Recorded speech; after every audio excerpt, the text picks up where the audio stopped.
Before we begin, I would like to introduce our host, Dawud Anyabwile. Dawud is an Emmy Award winning animation director, illustrator, fine artist, and co creator of the groundbreaking comic book series Brotherman, Dictator of Discipline. With more than 3 decades of experience in animation, comics, publishing, and fine art, he has dedicated his career to telling stories that inspire, uplift, and connect people across cultures and generations. Through drawing for the soul, through drawing from the soul, Daoud explores the intersection of creativity, purpose, personal growth, and the human experience by engaging artists, entrepreneurs, and thought leaders in meaningful conversations. Please join us in welcoming our host, Daoud Anyabwile. Thank you.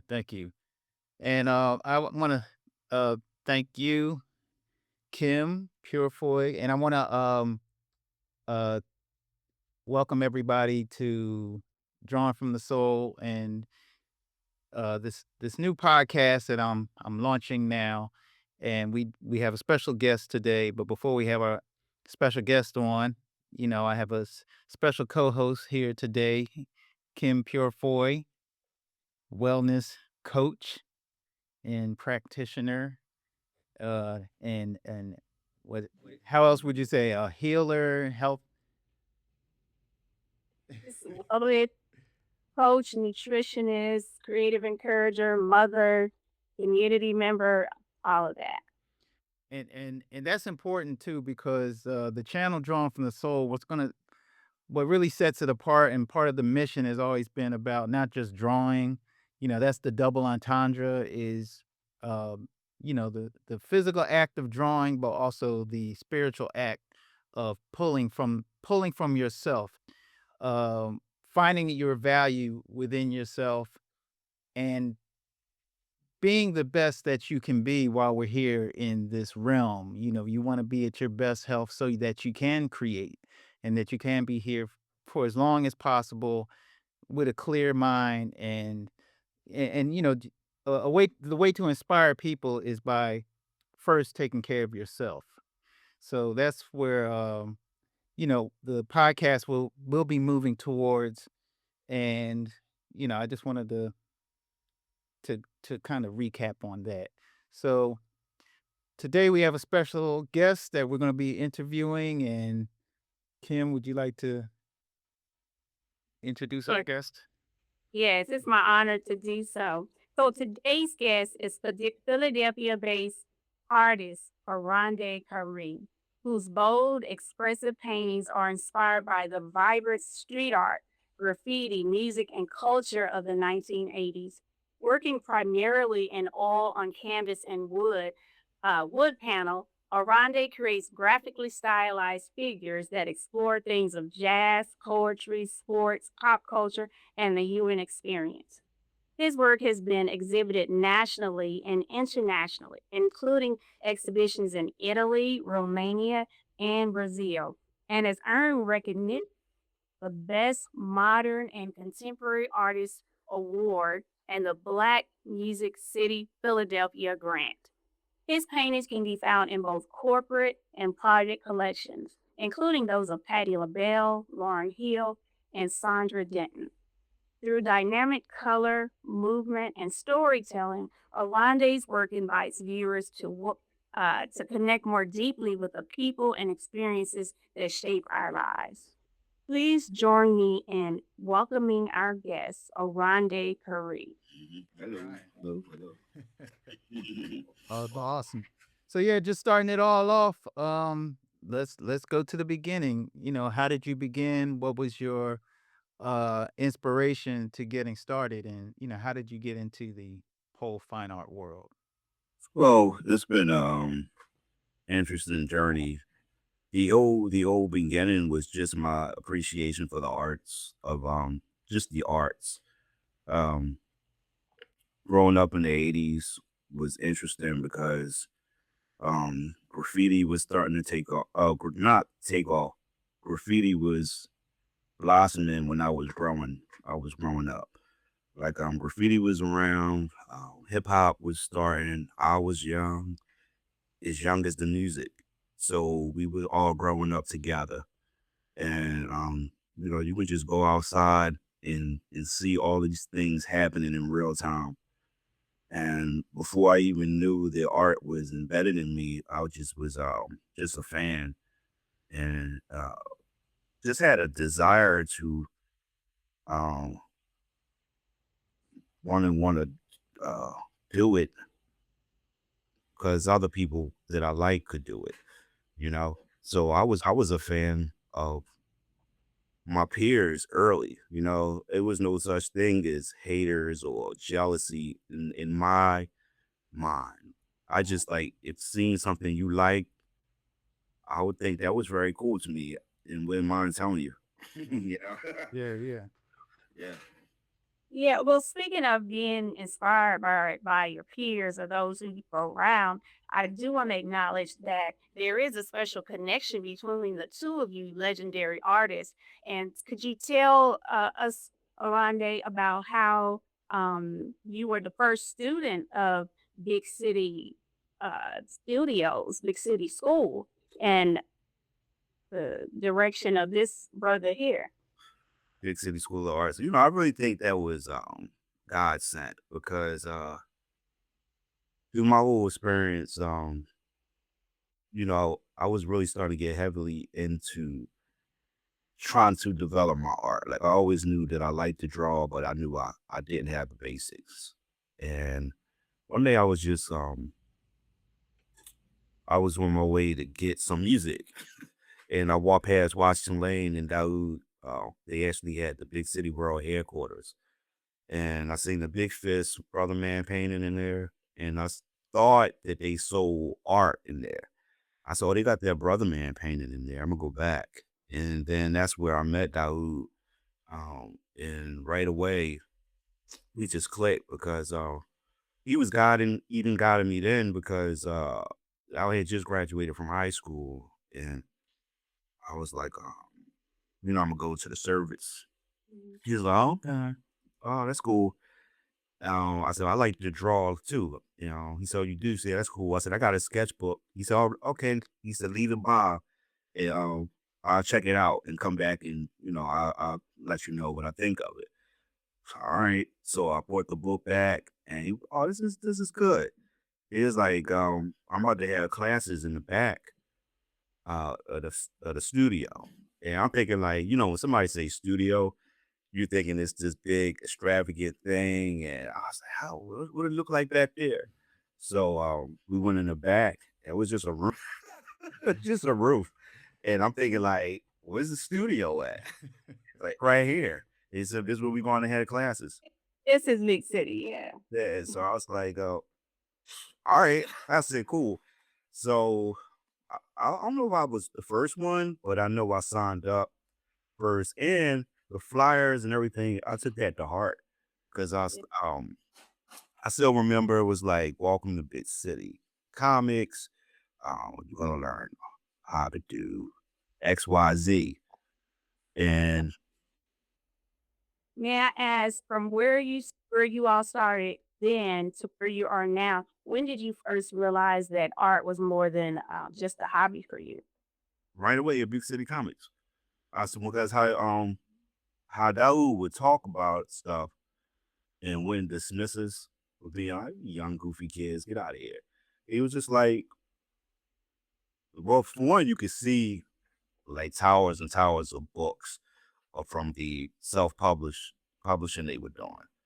So I didn't know anything about that world, but knew I said, I said, all these books, these are your books, and he's like, yeah, this is what we do, and you can actually see somebody physically putting something together. So even if I wasn't really into it yet, I was just like, oh, this guy's they're really taking this to heart, and they doing all this. So I didn't even know of people did it on their own or not, but he was. So I was like intrigued. And then the things that he was showing us, he was teaching us right away. I said, I'm gonna go to college. And I said, "Hey, Dawud, it's David, right?" I said, "Hey, David." I said, I said, "I know what I'm doing now, man." He's like, "What?" So I'm going to art school. He was like, "Okay, cool." I said, "You know any schools you are recommending in schools?" He was like, "You can go to the library and do your research." I was like, "All right, whatever." I said, "I ain't doing all that," but I did hear Art Institute commercial because remember, like what was big back then, those trade school commercials would come on about truck driving. Art Institute kept this flashing this commercial, and I said, "I'm gonna do that," because even back then I realized I said those schools gonna want you to show something because I had that experience with trying to get into performing arts.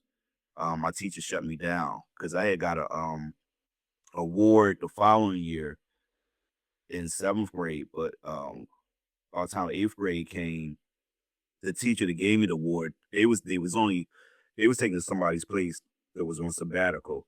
So we got the regular teacher again, and it wasn't the same thing. So I was asking my teacher, I said, "Well, I want to go to performing arts." She was like, "Oronde, how you going to do that?" And I was like, "What you mean?" She's like, "You need to show them a portfolio of work." I didn't know what I said, "What's a portfolio?" She was like, "You need to show them a portfolio of work, and you need to show them that you can do something artistic to get in there." So that shut that down. And the closest thing that happened was I went to William Penn and I got in there for communications. But um, right away, like I said, right away from the instructions that was given, it was just fun.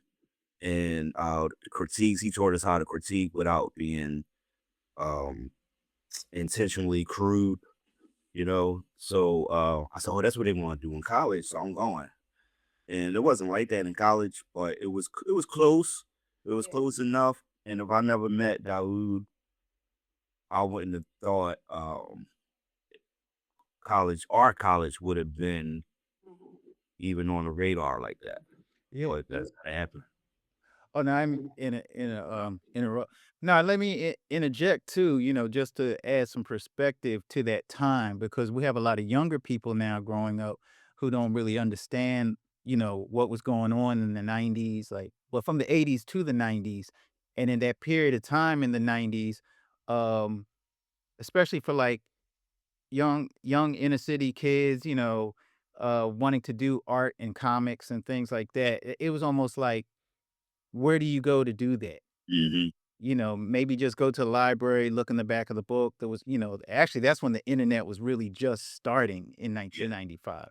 So the whole idea of drawing from the soul, I would say, really manifested at that time because a lot of the artists that I know, like Oronde said, hey, it's literally a room. So you take your room and you claim it like this is the studio, this is the school. And a lot of us were like that. A lot of us took something, that's hip hop. We took something and said, Yeah. like the name of the store was Big City Comics World Headquarters. The whole purpose of that is to help people see things globally. So when they come in, Yeah. they understand, hey, I'm a part of the world. So so with that, like I'm glad you shared that. What I want to know now is what led because you answered a lot of the questions I was going to actually about to ask you in their origin Mm. story, but what led you to the medium like painting? Like now you it seemed like because now you've been mentoring me a lot in painting and acrylics. Like, I was a fine arts major, but you really took it to another level. And how did you connect to that? Well, you know, going to University of Arts, uh, I wanted to be a painter. I just liked the looks of paintings. Since I was young, I'll tell you, I was intimidated by what we call fine art, which is when we say that, I believe we're just saying refined art. Like a realistic thing. Like, how do you make that? I used to have a dictionary where all the presidents have their paintings, Mhm. and I said, how did they make that? How do you know George Washington really looked like that? Somebody had to sit and paint that. I was like, is that even for real? You know what I mean? So I was just always intrigued with that. And it was just like off limits. But graffiti art was the thing. So coming back what you were saying, going to University of Arts, I had so many good teachers where they was breaking things down, and you would see like the stuff like you said, the stuff we doing on the internet now, that was rare. So we would have teachers that would give us. They had a book called Step by Step. So you would see the things broken down, and my s- my peers were painters. Some were painters, and I wasn't. But they were my friends, so I would get a chance to watch them paint. Um, we had this thing where what's your medium, right? So whatever your medium was at the time, um, some of the classmates would think that was law, and you wouldn't. If you were like painting with markers or drawing with markers, that was your thing. And you say, but I want to paint oil. They would say, how you can't? How you ain't gonna learn how to paint an oil? That's ridiculous. You only got what 2 years, 3 years to learn. So what you just gonna be Rembrandt by next year? And I would think, well, that's why we in school. I thought, that we learn how to do these things. So what would happen? I would ask my teachers. Like I did an independent study with my teacher, Mark O'Shea, because I was doing a lot of drawings. I nixed the markers and I just started doing graphite drawings because with the graphite drawings, I can do refined drawing. Like here we go again. Like I can do some. I gotta get out of here having something where people are saying like, okay, he deserved to be graduate with some kind of art degree. He doesn't look the way he came in, doesn't look the way he left. And I had to take that. I had to take it, man. So asked Mark Touche to help me paint with oils. And he said, I can do that. And I'm thinking he's going to set everything up. Like you take this color and you do this and you add this. But I'm like, Mark, so when we going to do the training? And he said, he'd be like, go paint. I said, man, I thought he was going to help me, show me how to paint. What kind of crap is this? So I would just go, and I was all right. So I had these oil tubes, and I squeezed them out, and I just like prayed my way through it, I guess. But what happened, I said, oh, this is not really complicated. I don't know what I'm doing, but I like the feel of the medium pushing around. So I said, I'll be able to get this. I'll be able to get it. So I did. I said, Mark, come on, look. He's like, oh, okay, okay, okay. So he came into the class. Yeah, it's not class. It's just one on one. He came to the studio, and then he said, all right, move, move, move. So he said, I see what you're trying to do. So he said, there's all kind of ways you can go about this. And he just started talking and mentoring me like Dawud, but this was my professor that I believed in. And once he probably seen that I was serious, he he said, okay. So we did a whole painting together. I still didn't know what we were doing. And I did one side of the painting, and he started painting over my painting. I said, shit. So he messing me up. This is coming out good. And it looks really good. But I don't know what the heck we doing. And I gotta duplicate this. So this is bad news. But I just stuck with it. And I started going to different classes, and I just start like that was the best part about University of the Arts that somebody was teaching. Like we had a teacher, Renee Folks.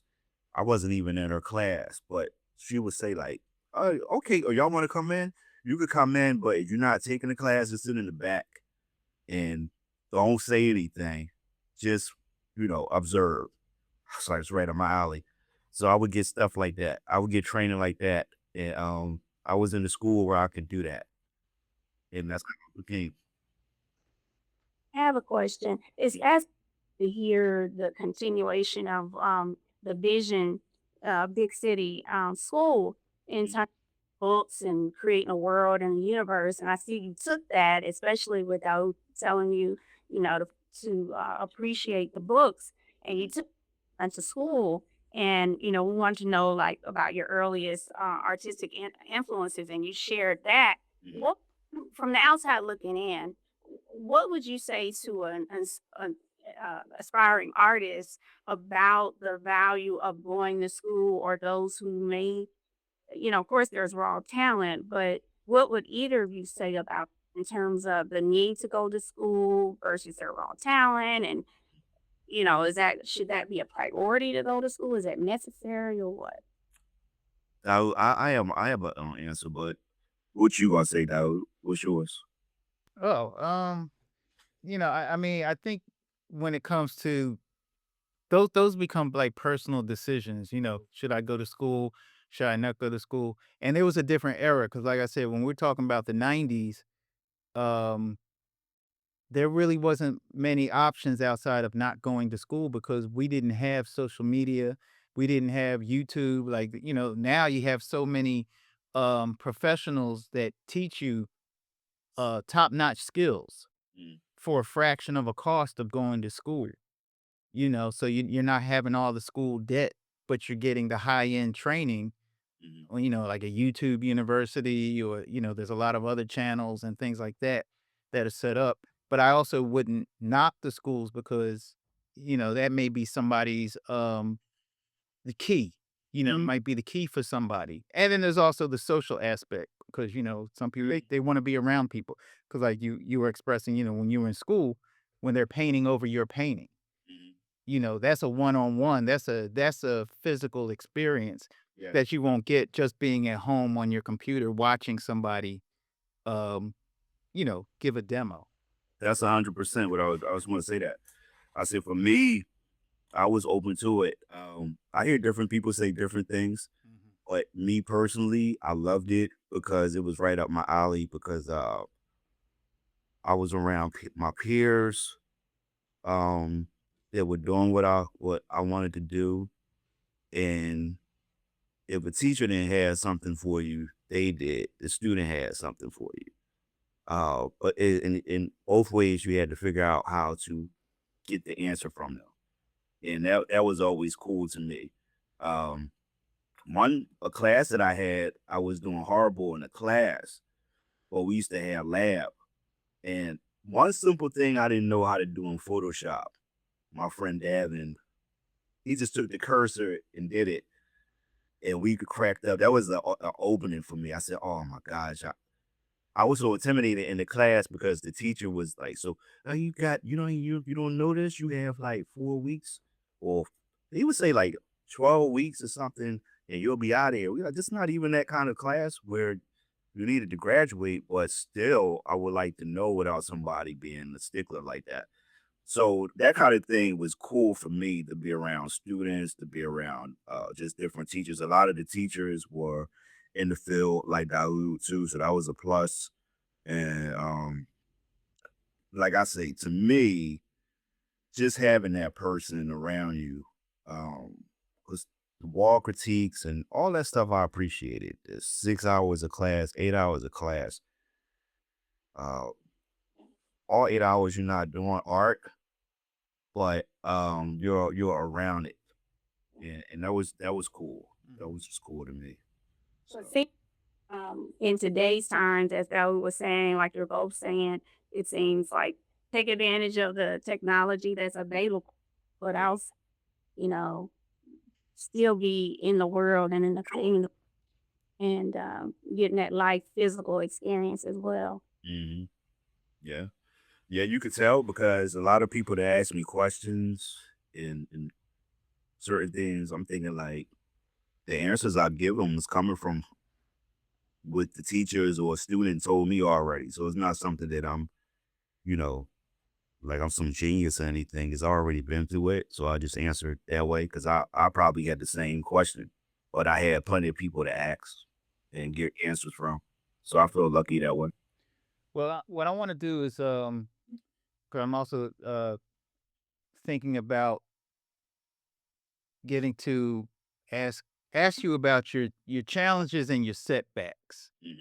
You know what I mean? Like, for instance, like what's one of the most difficult periods in your time? I mean, difficult periods in your life that may have impacted your work, as an artist. Like, has there been anything that kind of set you back? Uh, or has everything, just been flowing smoothly? And if so, Mhm. how did It's you it's how did you funny. dissolve it?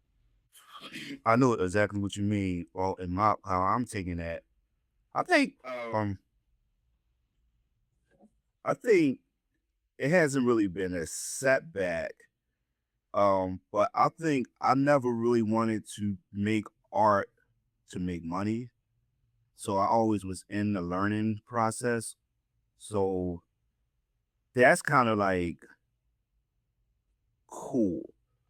I'm doing that. Now, what do I do when I get out of here? Or what do I do when I try to approach people for jobs because I really don't want to work for any arts kind of company or do any arts because even in college where like we get all I'm an illustration major, so you might do editorial, illustration, you all these things you can do. And they telling you how these things work, and you get rejected from. You might get rejected, but you gotta keep going. But it would seem like you will be intrigued already. Like I'm going to be a children's book illustrator. I'm going to be an editorial illustrator, and I'm like, man, I don't even really want to worry about any of that. Like if my work's not really good, I'm not going to worry about none of that stuff. But I know I need to do that. I mean, he's spending all his money here, so you might as well get work trying to do the arts. So that's kind of a dilemma in itself where I'm happy being a student. I'm always happy being a student. If I could just do this for myself, I'm great. Um, so that's kind of how my art is designed. Like even doing the museums and finding all these people overseas where you can do stuff with all this whole social media and this whole internet thing. That's how I've been able to find this international success because people been reaching out to me because I posted on Workup and before IG when it was maybe like MySpace or Black Planet or just having your website, which was always well, you had a website back in the day. Having a website was stronger than any of that stuff. Yeah. But for instance, like when I got the Bucharest show, I was one of probably like 3 United States artists to do this Michael Jackson tribute thing when Michael Jackson passed away. Mhm. So therefore, I got to do all these different shows wherever they went. My art went, and I'm like, I'm in Bucharest, and so I didn't even think of that. Mhm. You know what I mean? But that's what I mean. I think being open and just I was always open with the art. Like I told you guys, I didn't know what I wanted to do, but I said I'm gonna leave it open. I want to develop my skills that I know I don't know, but I know there's a lot of opportunities. So let me give myself at least that. Let me give myself at least some opportunity. Mhm. Let let me ask you, since like you say, you never done this for money. Mhm, Obviously, there's other things that inspire you. mhm. So, has there ever been a time that you got discouraged from, the art for whatever you were going through in your commitment to, your purpose of, your life? It's one of them things I actually made a promise to myself, kind of young, like 18, 19. Like when I met Daoud, I said this, and it sounded like phony baloney, like that's a movie, but nah. When I met Daoud, I was like, finally, I'm not going to stop. Because what you asking me, I was doing that young. I was stopping and starting with the art, Mhm. and that's because I didn't have a foundation. And I knew that young. I was always like, how are they doing that? These guys they real drawers, you would say stuff like that. They real artists. They can do stuff from out of their head. I can just do these stuff from out of these books. I'm not no artist for real. But once I got the training, I said, oh, it's a foundation in this, and I knew it. I knew it that Daoud dude showed me, and I knew that's what it was. And so right there, I'm committed. So from 95 to now, I'm committed. It's no, oh, I don't want to do this. I want to do this, but I don't have to do it for you. But I want to do this. Mhm. Yeah, yeah. Oh, perspective, you're saying you stumbled around with those, things that could have discouraged you Yeah, at Dawud. because to me, it's like once you get in this and you feel it and you see what you can do, it's like you don't go back and not want to do it.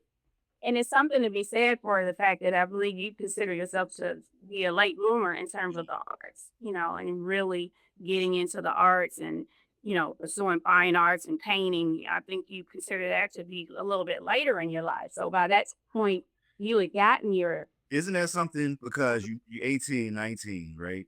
And you thinking like, because I spent probably like my whole 4 or 5 years, no, probably maybe 3 years in art school saying, I only was doing this. I just started doing this in big city like last month. And then that's the thing too. Like I dived in, and what I would notice, it was students that went to probably performing arts or wherever they went, but they wasn't surpassing me. And they wasn't no greater than me, but they were doing it longer than me. And I was like, wait, this can't be right. So I'm like, they have the training, but I don't, and I'm catching up. So this is fun. You know what I mean? It's like I didn't know how to play basketball. Now all of a sudden, I thought this was hard. This ain't nothing. 2 points. So you doing all that, but we used to go to Fleischer's art. We had 4 hours of art class at Art Institute, and then we would go take like 2 more hours at Fleischer's Art Memorial. So I'm committed like that. And then you see what people doing all these drawings, and we'd be like, "Oh, that guy's incredible." And I remember seeing like, uh, kid, he probably was probably like a few years younger than me, but I seen this guy painting. I was like, "Yo, how's he doing that?" I wonder. I'm like, I gotta do it. I don't know when I'm going to do it, but I have to do it. And I would just be intrigued, and I don't know. Something made me think that I could do it, and I wasn't doing it for a minute, but I said, it's like you gotta go ahead and get it done. Yeah, I started doing it, and I never stopped. Here we are. Yeah, well, I want to make sure I get this in because I know the time is getting kind of short. So some of the questions that I had, I at least want to get this one in about like the health aspect, like how do you manage stress, self doubt, and creative burnout? You know what I mean? Because sometimes people they don't talk about that with artists. Like, how do you feel? How do you feel? We always talk about the content, what we crank out. You had an art gallery, like, oh wow, man, this is cool. But do people really ask you how you feel? Like, I know, or right? and of course, that may not be the place for it, but you do have. I mean, you're a person. You know what I mean? So, uh, those are the things I like to address because there's people, um, out here who may be watching who may have some type of sickness or something like that and it's hindering their creativity because they can't create because they're having aches and pains or something like that. And then with art, we sit for like mad hours, you know what I mean? I mean, in this day and age now, a lot of people are sitting at the computer, but really artists too, we zone out. We can play all day long, especially if you're in the zone. So, how do you manage that like and deal with that? I'm sorry, go ahead. No, I understand. You know, inner peace is big. Um, for some reason, I don't really allow myself to not really to allow myself, but I don't allow myself not be depressed or anything like that. You know what I mean? So like if something is wrong. And you gotta handle that. Or fall back like sometimes I don't feel like drawing or painting. So you just don't do it, and you come back refreshed and you leave stuff alone. Like what I had to wind up what I started doing is not painting over things. Like if something would be going well in the painting and then it wouldn't go, uh I would just leave it instead of throwing it away. Because when I started throwing stuff out, um, that would bother me. Like I shouldn't. Why did I do that? That wasn't really even that bad. Um, but I just think giving yourself time to do something different is a good thing for yourself. Like like me now, I'm not at the physical uh state that I want to be, but I go ahead and don't even with that. I know what need to be done. It's like, well, I get out there, I'm running, I walk, but I'm not. Oh, I'm eating all this right today, but I'll get back to it. Mhm. It's always on my mind to be some kind of healthier version of myself, you know. And but that's just me. Everybody is different. I like to talk it out. You know what I mean? I like to talk to people. I like to hear what they're going through. And you know, I don't think we need to bottle all that stuff in and think we have to do this by ourselves. Mhm. You know. think that's an excellent point. Excellent question. And as a nutritionist, wellness coach, I love this holistic approach, period, um, to us being people and balancing all aspects of our life. So, people appreciate the art and what you could use, but what does it take to make you complete? And Mhm, so, what you're saying about mental, emotional health, inner peace is mhm, very. And then the other aspect of, okay, so how do we actually care for the body? mhm. Like I was saying, as artists, I'm not an artist in that regard, but I can imagine, sitting a lot as you were saying. And I would imagine it seems you spend a lot of time with yourself. Yeah, that's big, right? Yeah, so how to balance that, which of course that produces the art, I would imagine, but also, how do you balance all these pieces? Taking breaks, walking, the physical exercise, making sure you're getting the nutrients, because, all of us admire artists in some form. And then when the art stops, it's like, what happened? What happens? What happened? Yeah. I mean, um, well, that part hasn't happened to me where I stopped at that time. Um, no, we got. That was just a timer for me. Just let me know Oh, we got 10. We got 10 minutes. I think Basically 5 minutes, okay. and then we'll wrap after that. Well, I'm lucky, the art is okay. So the art is almost like my own savior, right? It's almost like my energy where it's like that's why I wanted to learn to paint and because it's a challenge, right? It's not always going to be good, but to at least have the foundation to kind of think, and to always try to get better. So I say, like, wow, when I hear a lot of friends, I ain't do this in a minute. I say, that's why you keep messing yourself up because you got to stay consistent in something. I'm not consistent in everything, but I can be consistent with at least the art, Yeah, yeah. and that just keep me filled up. That's what Well, yeah. Well, art is like it's meditative. yeah. It's a spiritual act. Because we're basically going into another dimension. Yeah. We're bringing that realm into this realm. We're showing people what's in our mind and sharing it with the world. So, that's why I kind of like just want to touch on that, just for those out there who may have issue with that or haven't even thought about it. 'Cause I know when I was a little kid, like I said, I would sit all day long. I wouldn't even think about health or anything. And now that I'm older and, I've seen friends who were sick or passed away early in life and things like that. And I'm like, we have to look at all aspects, think of this as a holistic is a holistic act that we're doing. It's not just drawing and you're not just the artist. Yeah. You know what I mean? You're a whole being. Mhm. We're just talking about the art today. But Yeah. there's so many other aspects of you that the world has yet to know. And the good news is where we all are in life now is not the absolute. You know what I mean? You say, hey, I didn't put a lot of time into this yet, but it's just like, hey, when I got into the art game, I caught up with the people real quick because you wanted it. Yeah.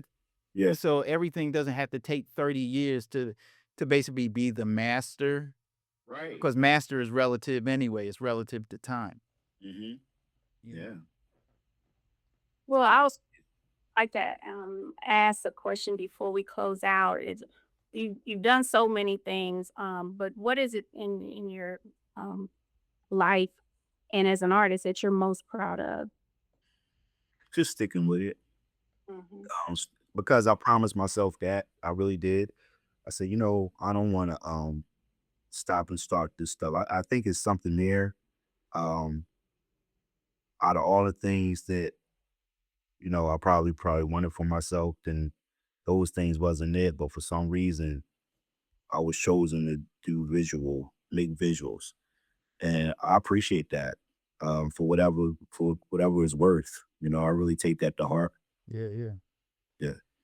Well, look, I know we're getting short on the time, and to me, I'm proud of you, and it's an honor to have you on because to me, you know, y- like I said, people don't really understand the whole dynamic of the '90s and Yeah. the significance of the Big City Comics World headquarters and what it spawned years after that, Right. and for you to believe in us at that time. And I know what we were going through as a family right at that time where you came into our life. Yeah. It meant a lot for you to say, be the first student to sign up. I said, Yeah, we have feel a like class, and you didn't even hesitate. You didn't say, "Oh man, what? How much? Can I get $5 off?" You didn't even say that. You was just like, "Yo, I'm in." You know what I mean? Yeah. So to me, it's just apropos Yeah. that you be among the first on this new podcast for Drawn from the Soul, and you proven yourself. Your work is uh like you said, you're worldwide. You are international. So that whole world headquarters theory, you're living it now. Yeah. You know. Yeah. So that, I really appreciate that, man. I appreciate you. Any last minute words from you? No, I just always appreciated you. Like I said, couldn't have did it without your guidance, man, and making it seem like was bigger than what it was. And you know, my thing for the people, whoever's watching this and whoever can get something from out of this is just try to find who you are, whatever it is, and just be true to yourself and do yourself a favor, be kind to yourself, and just be righteous and go forward. That's it. Awesome. Kim, any last words you want to share? Well, I'm just honored to be in the presence of this 30-year, to started before and and you all still looking good and producing amazing work. And I love how you both continue to challenge yourself to do the next thing, Yeah. art, art other things that make your art and your contribution even greater. So, it's been a pleasure. Thank you for having me on. Gotta Thank you, do Kim. it. Gotta do it. All right. Thanks again. And for everyone else, I say thank you for tuning in and stay tuned for more future episodes. Peace. Peace. Mhm.